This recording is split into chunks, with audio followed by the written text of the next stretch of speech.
Hello everyone. In this particular video we will start covering the income from the head of house property. Previously हमने income from salaries complete किया है. This is another head which is the head of house property. ठीक है. तो house, the property of house that you have, ठीक है, ये will fetch you two types of income. दो तरह के इनकम आप अर्न कर सकते हो इस हाउस से. ठीक है. The first one being the rent. ठीक है. If you have a house, okay, and आपने उसको किराए पे दिया है, तो जो किराया आप कमाते हो ऑन अ मंथली बेसिस और what ever basis that you have decided is a type of income you get from your house. ठीक है.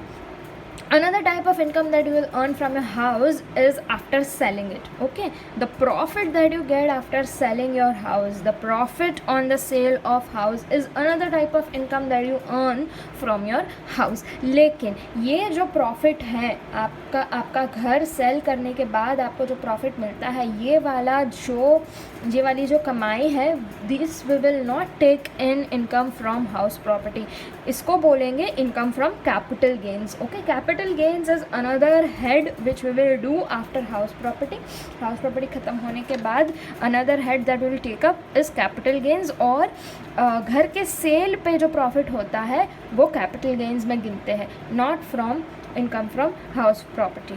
Okay, now in this chapter, in this particular head, we will take the income that you get if you let your house on rent. अगर आप आपका घर किराए पे देते हो और उससे जो आपको इनकम मिलती है वो हम लेंगे इनकम फ्रॉम हाउस प्रॉपर्टी में.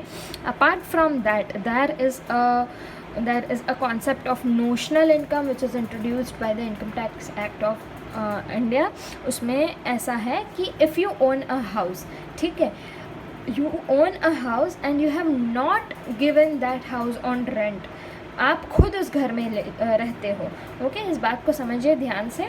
You have a house, you have not given that house on rent, you yourself are staying in that house. फिर भी उससे जो एनुअल वैल्यू निकलती है, उसकी जो अर्निंग कैपेसिटी होती है, उस पर आपको भरना पड़ेगा टैक्स. ठीक है. तो विल सी कितने टाइप की हाउस प्रॉपर्टी टैक्सेबल है. House property income from which type of house property is taxable. First हमारी हो गई late out property, let out house. Let out मतलब जो किराए पे दिया है वो. दूसरी हो गई self occupied. Self occupied means हम खुद उस घर में रह रहे हैं, we are staying in that house itself. उससे उसकी जो अर्निंग कैपेसिटी होती है, आपने वो घर किराए पे नहीं दिया है, ठीक है, लेकिन फिर भी उसकी अर्निंग कैपेसिटी पे लगता है टैक्स. वो कैसे, वो हम देखेंगे. Then next is partly let out and partly self occupied. ऐसा हो सकता है किसी के पास एक घर है, ठीक है, उस घर पे हैं 2 floors. somebody is having a house, ठीक है, और उस घर के हैं 2 फ्लोर्स, ए ग्राउंड फ्लोर, ये है फर्स्ट फ्लोर. ठीक है. Now it might very much happen that the owner or the assessee is staying on the ground floor. So ground floor is self-occupied और उसने फर्स्ट फ्लोर दिया है किराए पे ऑन रेंटल बेसिस. ओके, तो ये जो फर्स्ट फ्लोर है वो हो गया उसके किराए से जो आपको पैसा मिलता है वो हो गया इनकम फ्रॉम हाउस प्रॉपर्टी. ठीक है. उसके साथ ही ये जो ग्राउंड फ्लोर जो है वो जो सेल्फ ऑक्यूपाइड है, उसकी अर्निंग कैपेसिटी भी हम लेंगे इनकम फ्रॉम हाउस प्रॉपर्टी में. Okay, so this is partly let out and partly self occupied.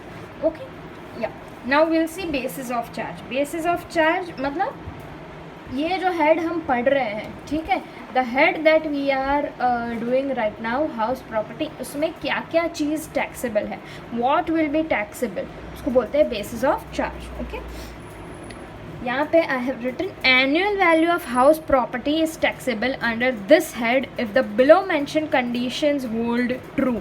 ठीक है, the first 2 words written here is annual value. अभी never has the income tax act used the word rent in this particular head. Rent नाम का कोई भी शब्द का प्रयोग किया ही नहीं गया है इस पर्टिकुलर हेड में. Okay, the word that is used throughout is the annual value. ठीक है, किसी भी घर की annual value. Okay, now what is this annual value? ध्यान दीजिए, एनुअल वैल्यू मतलब शॉर्ट में अगर लेमैन लैंग्वेज में if I tell you, annual value is actually the earning capacity. मतलब एक घर की आपको अर्न करके देने की जो कैपेसिटी होती है, that we call annual value. Okay, so the annual value is the inherent capacity of a property to earn income. Okay, whether irrespective of it being let out or being self occupied. ठीक है, हर एक कोई घर की होती है earning capacity, उसको बोलते हैं एनुअल वैल्यू. प्लीज़ ध्यान रखिए, the income tax act does not use the word rent anywhere in this particular head. सभी जगह पे जो वर्ड यूज़ किया गया है वो है annual value. Okay, annual value of house property is taxable under this head if the below mention conditions hold true.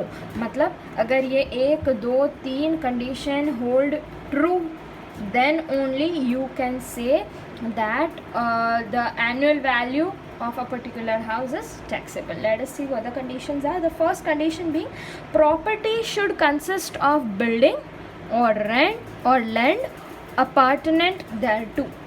I repeat, ये जो प्रॉपर्टी है जिसको हम हाउस प्रॉपर्टी बोल रहे हैं, property should consist of building और लैंड अपार्टमेंट thereto. इसका मतलब होता है कि ये जो प्रॉपर्टी है जिसको हम हाउस प्रॉपर्टी बोल रहे हैं, उसमें क्या क्या आ सकता है? उसमें बिल्डिंग आ सकता है, ठीक है, और बिल्डिंग से जुड़ा हुआ लैंड. ठीक है, फिर से बोल रही हूँ, इसमें क्या चीज़ आ सकती है? हाउस प्रॉपर्टी में you can have a building also, and अगर उस बिल्डिंग के साथ लैंड जुड़ा हुआ है तो उसको भी हम काउंट करेंगे हाउस प्रॉपर्टी में. I will give you one example. Okay, suppose you have a house which has 3 floors. ठीक है, 3 फ्लोर है इस घर के. ये ग्राउंड फ्लोर, ये हो गया फर्स्ट फ्लोर, हो गया second floor. Ground floor, first floor, ये हो गया सेकेंड फ्लोर. ठीक है, you yourself are occupying the ground floor. आप रह रहे हैं ग्राउंड फ्लोर पे. ठीक है, first and the second floor you have let out. ये 2 फ्लोर आपने किराए पे दिए हैं. ठीक है, तो इन 2 फ्लोर से आया हुआ जो रेंट है, इससे जो निकल रहा है रेंट, वो कंसिडर होगा इनकम फ्रॉम हाउस प्रॉपर्टी में. फिर से समझा रही हूँ, that is a building, that is a house which you own. उसके 3 फ्लोर है, the ground floor, the first floor and the second floor. You are occupying only the ground floor for your residence. आप खुद ground floor पे रह रहे हैं. ठीक है, the first and the second floor is let out by you. मतलब आपने फर्स्ट और सेकेंड फ्लोर किराए पे दिया है. ठीक है, तो ये जो इनकम आपको रेंट से आ रही है, ये 2 फ्लोर लेट आउट करने से, वो हम कंसिडर करेंगे इनकम फ्रॉम हाउस प्रॉपर्टी में. दूसरा example I am giving you. You have bought a land.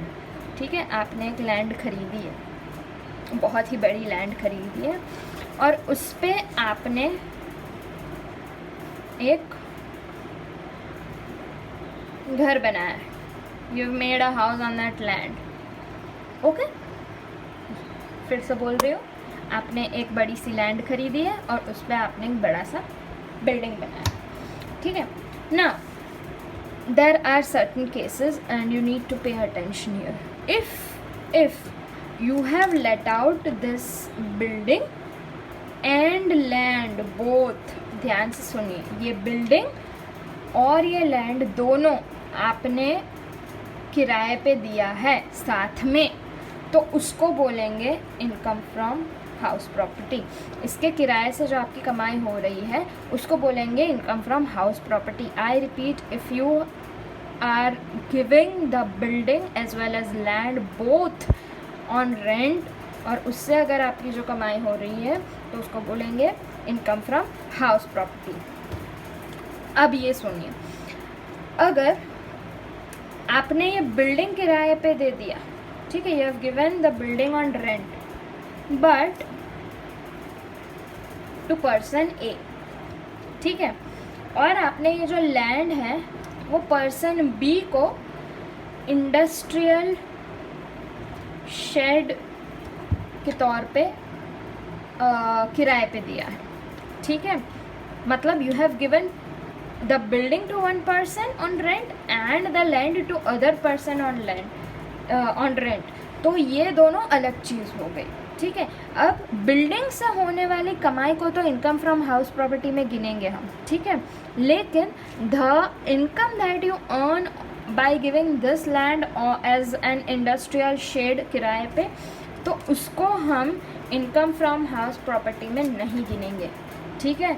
ये बात ध्यान रखिए. इनकम फ्रॉम हाउस प्रॉपर्टी में क्या आएगा, बिल्डिंग आएगी या फिर बिल्डिंग और लैंड दोनों आएंगे अगर दोनों एक ही पर्सन को रेंट पे दिया गया है तो, ठीक है. ये वाला केस जो मैं आपको बता रही हूँ, इसमें आपने बिल्डिंग तो रेंट पे पर्सन ए, मिस्टर ए को दे दिया है, लेकिन ये जो लैंड है जिस पे ये बिल्डिंग बनी है वो आपने कोई पर्सन बी को दिया है इंडस्ट्रियल शेड के रूप में, ठीक है. तो ये जो लैंड से जो आपकी कमाई हो रही है, सिर्फ लैंड से कमाई हो रही है, वो इनकम फ्रॉम हाउस प्रॉपर्टी में नहीं गिना जाएगा. तो ये किस में गिनेंगे हम, इसको हम या तो इनकम फ्रॉम अदर सोर्सेज में गिनेंगे, ठीक है, या इसको गिनेंगे हम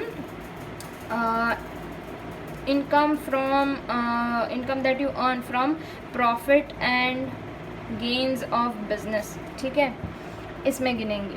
but we will not count this in income from house property. Okay. Another thing, आपने एक लैंड खरीदा है, सिर्फ लैंड, ठीक है, और उसको आप दे रहे हो रेंट पे, चाहे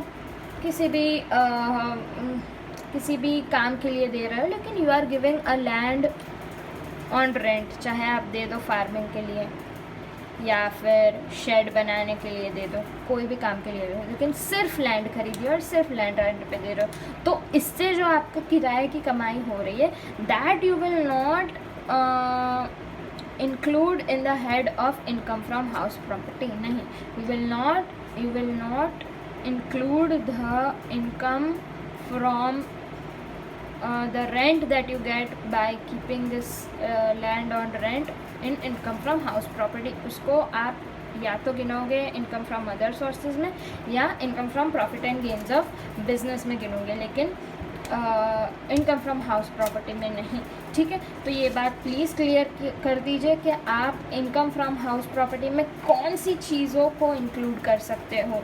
if you have a building, ठीक है, अगर पूरा घर ही आप किराए पे दे रहे हो तो उसमें चाहे आप रह रहे हो या नहीं रह रहे हो. The first example that I have given. Second example being, आपने लैंड खरीदी है, उस पर घर बनाया है, ठीक है. अगर आप घर और लैंड दोनों एक इंसान को दे दो रेंट पे, तो इनकम फ्रॉम हाउस प्रॉपर्टी में वो गिना जाएगा. लेकिन if you are giving the house and land to two different people for two different purposes, then only the building, the income that you earn from the building will be considered in income from house property. The income that you earn from giving the land on rent will not be considered in income from house property. And the third thing that I told you is, if you have a land, I mean if you have bought a land and given it on rent for any purpose, okay, तो वहाँ से जो आपकी कमाई हो रही है उसको you will not count in income from house property. It will be taxable under the head of income from other sources और income from profit and gains of business. Okay, so the first point is clear. Property should consist of building होनी चाहिए उसमें, या फिर land which is attached to the building. उसमें भी मैंने आपको कंडीशंस बताई कि लैंड जो अटैच्ड है बिल्डिंग से, उसमें आप कैसे, कौन सी पर्टिकुलर सिनेरियो में आप उसको taxable, I mean income from the land you will consider taxable in income from house property. The second condition is this property should not be occupied for business or profession carried on by the assessee. मतलब अगर मैंने कोई घर किराए पे दिया है, ठीक है, तो उस घर का उपयोग मैं अपने प्रोफेशन या अपना बिजनेस चलाने के लिए नहीं कर सकती हूँ. ठीक है, इस चीज़ को ध्यान से समझिए. If I have a house, I'll give you an example. I am having a house, okay, and I have 2 floors. मेरे पास 2 फ्लोर है. नीचे का floor which is ground floor, ये है फर्स्ट फ्लोर. ठीक है, फर्स्ट फ्लोर पे I have opened my own consultancy services का ऑफिस. ठीक है, ये घर मेरा है, ठीक है, जिसमें 2 फ्लोर हैं, the ground floor and the first floor. Okay, first floor I am using for my own business, my business of consultancy services. उसकी ऑफिस मैंने खोल रखी है फर्स्ट फ्लोर पे. ग्राउंड फ्लोर मैंने दे दिया है रेंट पे किसी को. Okay, the ground floor is on rent and on the first floor I am having my business. Okay, तो ये जो ग्राउंड फ्लोर की रेंट से जो कमाई मेरे को हो रही है, the income that I am earning from the rent that I receive from ground floor will be taxable under income from house property. ध्यान से सुनिए, ग्राउंड फ्लोर मैंने किराए पे दिया है, ठीक है, तो उस किराए से जो मेरी अर्निंग हो रही है वो टैक्सेबल होगी under the head of income from house property. लेकिन but the income that I earn from running my own business of consultancy services will not be taxed under income from house property. ये taxable होगा under the head of income from profit and gains of business. ठीक है, ध्यान से समझिए, मेरे घर में 2 फ्लोर हैं. पहले फ्लोर पे मैं अपना बिजनेस चला रही हूँ. अपने बिजनेस से होने वाली कमाई को मैं इनकम फ्रॉम हाउस प्रॉपर्टी के अंडर टैक्सेबल नहीं कर सकती हूँ. वो टैक्सेबल होगा income from profit and gains of business. Okay, ground floor किराए पे दिया है, ग्राउंड फ्लोर के किराए से होने वाली कमाई को मैं टैक्सेबल करूँगी इनकम फ्रॉम हाउस प्रॉपर्टी पे. Another important thing that you have to note here is, if at all in this house, if at all I am making any expense, ठीक है, ये वाला घर ही जिसमें मैं अपना भी बिजनेस चला रही हूँ और किराए पे भी दे रही हूँ, ठीक है, ये वाले घर में अगर कोई एक्सपेंस होता है इंक्लूडिंग डेप्रिसिएशन, अगर कोई खर्चा आ रहा है, ठीक है, तो वो खर्चा निकलेगा from the profit of my business. Okay, I have to do that खर्चा from the profit of my business. All the expenses that are occurring in this particular house should be taken care of from the profit of the business that I am running. Okay, this is an important thing that you will have to take into account and remember. So second point is clear, the property should not be occupied for business or profession carried by the assessee. अगर occupied है तो फिर income कैसे chargeable होगी वो मैंने आपको बताया, ठीक है, एग्जाम्पल दिखा के. The last thing is assessee should be the owner of the property. Simple सी चीज़ है, जिस प्रॉपर्टी को आपने लेट आउट की है या फिर सेल्फ ऑक्यूपाइड है, उसका ओनर assessee खुद होना चाहिए. ठीक है. I'll give you one good example. Many a times it happens that a husband buys a property, एक हाउस खरीदता है, ठीक है, और उसको दे देता है किराए पे. A husband, सुनो ध्यान से, buys a house and gives it on rent, ठीक है. नाउ ऐसा हो सकता है कि husband is falling under the tax, highest tax slab, okay, so he already has a lot of tax to pay. So he thinks that क्यों ना मैं ये घर अपनी बीवी के नाम पे ले लूँ, ठीक है. I will take this house on the name of my wife और ये घर को दे दूँगा किराए पे. सो इससे जो किराया आएगा will not be taxable to me since I am not the owner, it will be taxable to my wife. और क्योंकि मैं ऑलरेडी हाईएस्ट टैक्स स्लैब में आ रहा हूँ तो मुझे ज़्यादा टैक्स पे नहीं करना पड़ेगा.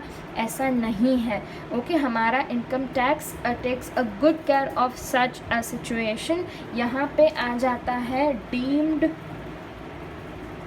ओनर का notion, okay. The income tax of India says that नहीं भैया आप ऐसा नहीं कर सकते हो, ओके. भले ही ये घर आपकी वाइफ के नाम पे है but you are the deemed owner of the house, so the rent that you get, okay, will be taxable under the head of house property आपके नाम पे, नॉट आपकी बीवी के नाम पे, ठीक है. सो ऐसा भी लोग करते हैं टू टैक्स से बचने के लिए. Many people do this but the income tax act of India takes a good care of this thing, okay. So this is the deemed owner का एक सिनेरियो है जो मैंने आपको बताया, ओके. बेसिस ऑफ चार्ज में there are 3 things, simple things. First is ऐसी property, house property में क्या क्या गिन सकते हो आप. हाउस प्रॉपर्टी में क्या आएगा, बिल्डिंग आ सकती है या फिर बिल्डिंग के साथ अटैच हुआ लैंड भी हाउस प्रॉपर्टी ही, हम उसको हाउस प्रॉपर्टी ही बोलेंगे.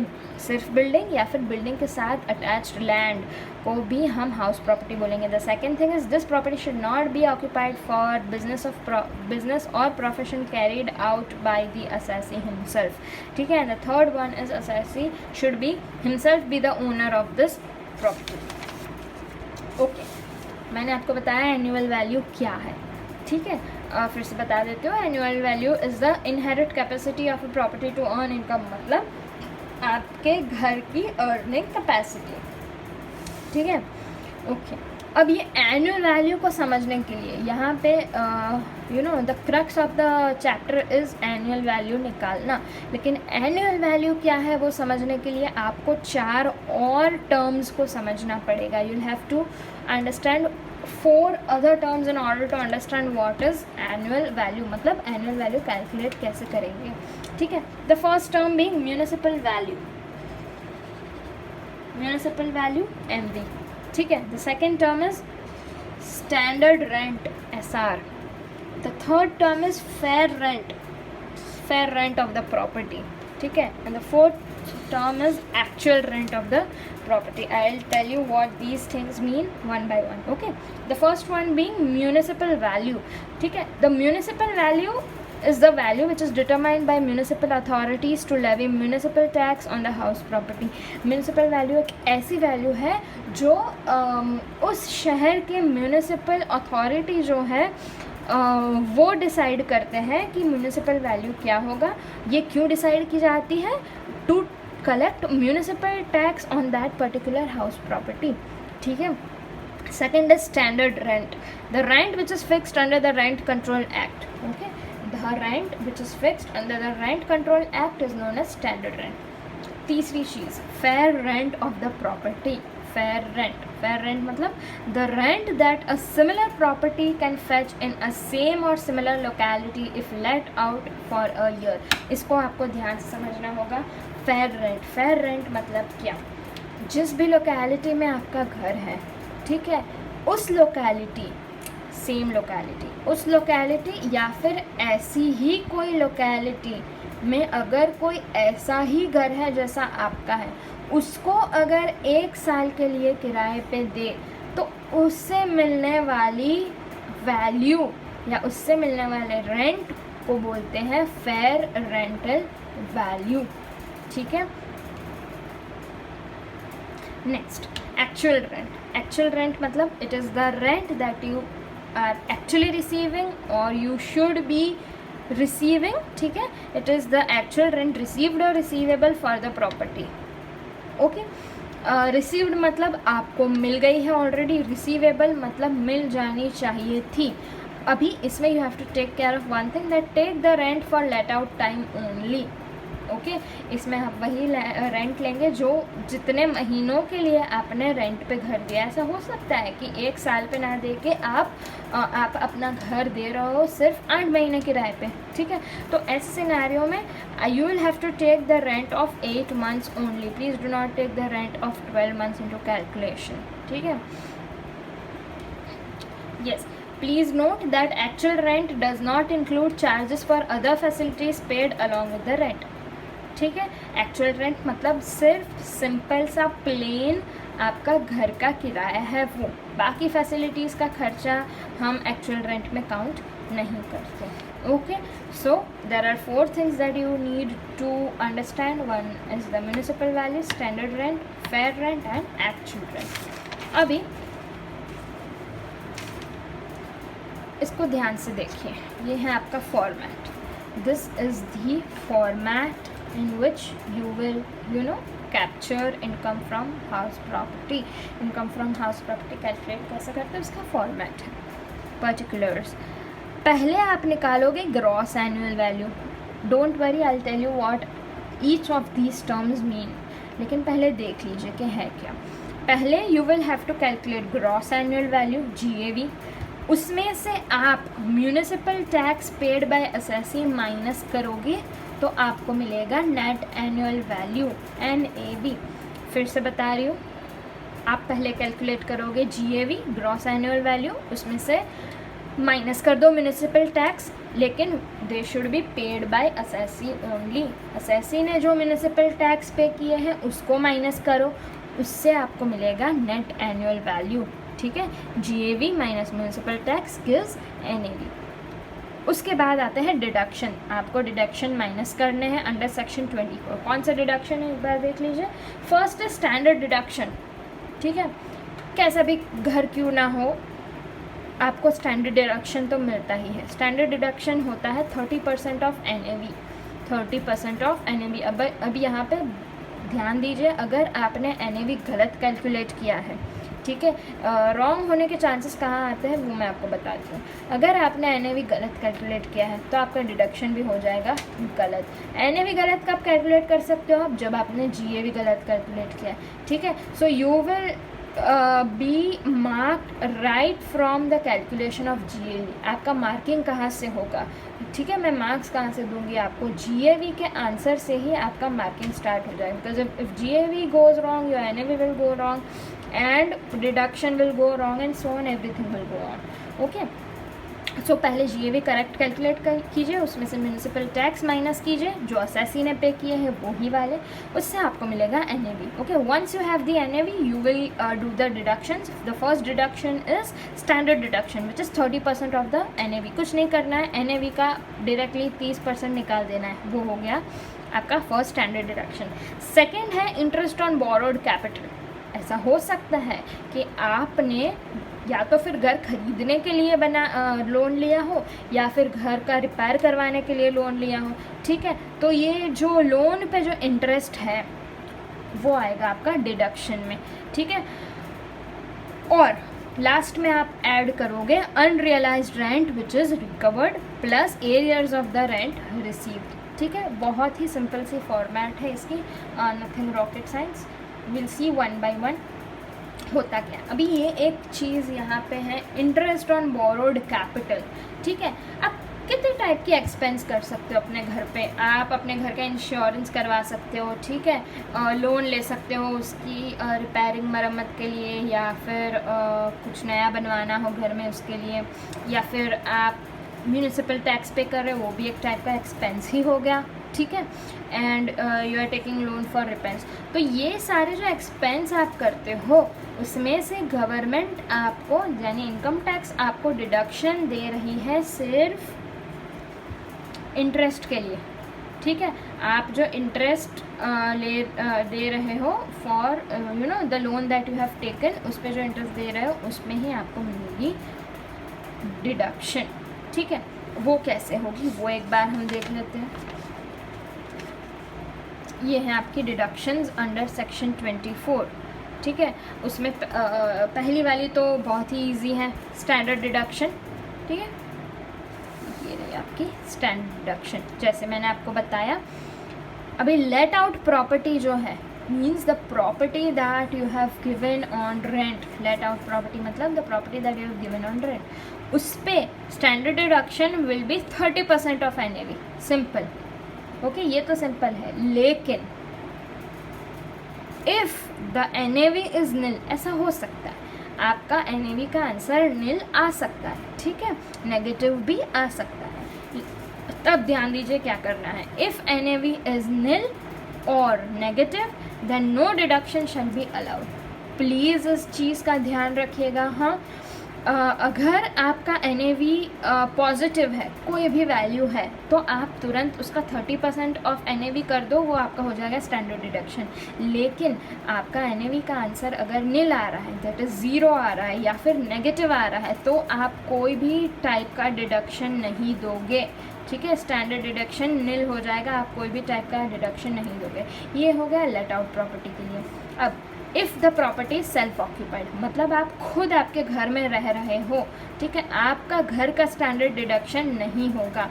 अगर कोई भी प्रॉपर्टी है सेल्फ ऑक्यूपाइड, तो सेल्फ ऑक्यूपाइड प्रॉपर्टी में there is no deduction available, standard deduction नहीं होता है। ठीक है, now interest on borrowed capital. ठीक है, अभी आप लोन, जैसे मैंने पहले बताया, दो चीज़ के लिए लोगे। एक कंस्ट्रक्शन या परचेज के लिए, आपको नई प्रॉपर्टी अगर ख़रीदनी भी है तो भी आप होम लोन लेते हो, ठीक है ना, या फिर एग्जिस्टिंग प्रॉपर्टी में आपको रिपेयर या रिन्यूअल कराना है। ठीक है, फिर से बताती हूँ, लोन आप दो चीज़ के लिए ले सकते हो, या तो नई प्रॉपर्टी कंस्ट्रक्ट करने के लिए, नई प्रॉपर्टी ख़रीदने के लिए, ठीक है, या तो फिर एग्जिस्टिंग प्रॉपर्टी में रिपेयरिंग या फिर रिनोवेशन कराने के लिए आप जो लोन लेते हो, वो दो टाइप की लोन होगी। ठीक है, अब हम देखते हैं कि डिडक्शन कैसे मिलेगा इस टाइप की लोन पे। First for the late out property, किराए पे दिया गया मकान, ठीक है, उसके लिए हम देखते हैं कि क्या टैक्स ट्रीटमेंट है। Actual rent, actual amount of interest paid और पेएबल।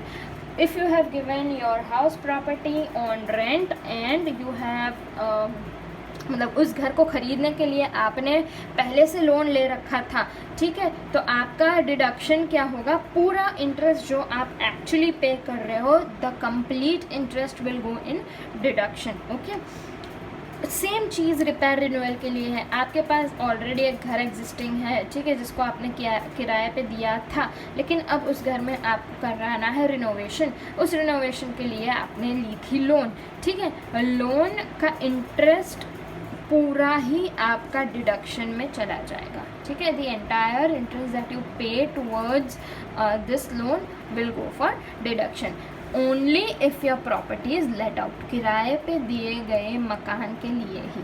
ठीक है, अगर आपने ये दोनों लोन, ठीक है, अगर आपने ये लोन लिया है अपने खुद के घर के लिए जिसमें आप अभी रह रहे हो, if the loan is taken for a self occupied house, ठीक है, जिसमें आप अभी रह रहे हो, उस घर के लिए अगर आप लोन ले रहे हो उस घर के कंस्ट्रक्शन या परचेज के लिए, ऐसा होता है, you know, people take loans for buying new houses wherein they themselves are going to reside। ठीक है, तो ऐसी लोन पे टैक्स ट्रीटमेंट कैसा होगा? There are two types of tax treatments। First is ₹30,000, that is a limit। 30,000 रुपया आपका interest, चाहे 60,000 हो, 65,000 हो, या फिर 35,000 हो, the maximum that income tax act gives you is ₹30,000। ठीक है, द सेकेंड कंडीशन इज़, इसको बहुत ही ध्यान से देखिए, this is very much important. If loan was taken on or after 1/4/1999, बहुत ही पुरानी डेट है लेकिन इसको ध्यान में रखिएगा। अगर आपने ये लोन लिया है 1 अप्रैल 1999 पे या उसके बाद, ठीक है, and the construction of house was completed, house is purchased within 5 years from the end of financial year in which the loan was taken, the limit is ₹2 lakh। बहुत ही बड़ा कंडीशन है, लेकिन it is simple enough. I will tell you how. अगर आपने नया घर खरीदने के लिए या फिर नया घर कंस्ट्रक्ट करने के लिए कोई लोन लिया है, कौन सी डेट पे, 1 अप्रैल 1999 को, ठीक है, या फिर उसके बाद, ठीक है, उसके बाद मतलब आज तक की डेट हो गई 1/4/1999, या फिर उसके बाद की कोई भी डेट पे अगर आपने लोन लिया है फॉर कंस्ट्रक्शन और परचेज, और and what happens is the construction of house gets completed within 5 years from the date of loan taken, ठीक है, तो क्या होगा, तो आपका लिमिट हो जाएगा 2 लाख रुपीज़। ठीक है, एग्जाम्पल से देखते हैं। I will tell you a good example on this. Okay, let's see the example. Example, you are planning to construct a new house, ठीक है, suppose you are planning to construct a new house, और उसके लिए आपने ले लिया है एक loan. You have applied for a loan और आपको लोन मिल भी गया। लोन आपको मिला है 1/5/2011 को, ठीक है, आपने ये लोन लिया है 1 मई 2011 को। Now what does my second condition say? Check whether this loan is taken on or after 1/4/1999, 1 अप्रैल 1999 के बाद वाली डेट है ये। Yes, okay. अब what does the condition say कि ये जो लोन आपको मिली है, ठीक है, इस लोन की डेट से 5 फाइनेंशियल ईयर तक अगर आपका कंस्ट्रक्शन कंप्लीट हो जाता है, ठीक है, इस डेट से 5 फाइनेंशियल ईयर्स के बाद आपका अगर कंस्ट्रक्शन कंप्लीट हो जाता है तो आपका लिमिट हो जाएगा 2 लाख, ठीक है। अगर लोन आपको मिली है 1/5/2011 को, ठीक है, लेकिन ये फाइनेंशियल ईयर कौन सा है, which is the financial year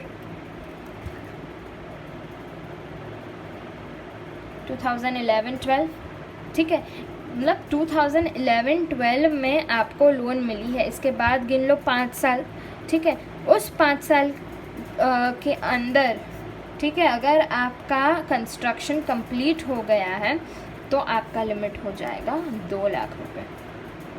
okay, simple enough.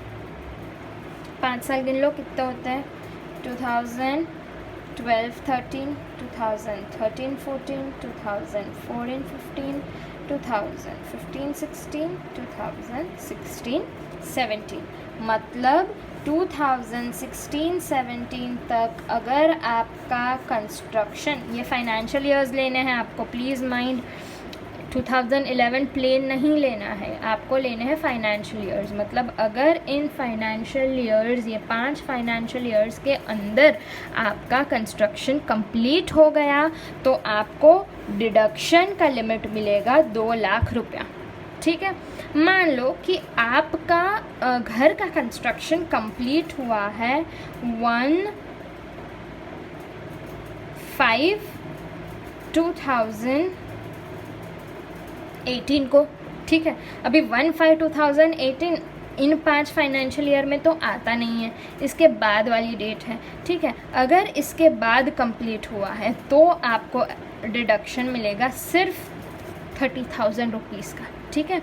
मतलब 5 साल के अंदर, 5 फाइनेंशियल साल के अंदर आपका कंस्ट्रक्शन कंप्लीट हो गया, 2 lakh is the deduction limit. अगर उसके बाद हुआ है कभी भी तो वो हो जाएगा 30,000 रुपीज़, भले ही ये एक दिन के बाद क्यों ना हो, the deduction that you will get is only rupees 30,000. Okay, so I hope you understood this particular thing wherein the limit is 2 lakh. Okay, there are two criterias, one where you get a deduction of 30,000 and other where you get deduction of 2 lakh. now अगर आपने loan लिया है repair या फिर renovation के लिए तो आपको 30,000 रुपीज़ का ही डिडक्शन मिलेगा. ठीक है, आपके पास ऑलरेडी एक घर है जिसमें आप रह रहे हो. Okay, the house is self occupied, लेकिन you have taken a loan to do a renovation of that particular self occupied house. Okay, उस केस में आपको डिडक्शन ज़रूर मिलेगी, लेकिन वो होगी सिर्फ 30,000 rupees, irrespective of whenever you take loan, irrespective of the loan amount, irrespective of when you pay the loan. Okay, आपको डिडक्शन मिलेगी only rupees 30,000. Okay, in the next video we will cover the calculation part of GAV and NAV. Okay, and we'll do a few sums also. Until then, happy learning. Hope you have understood.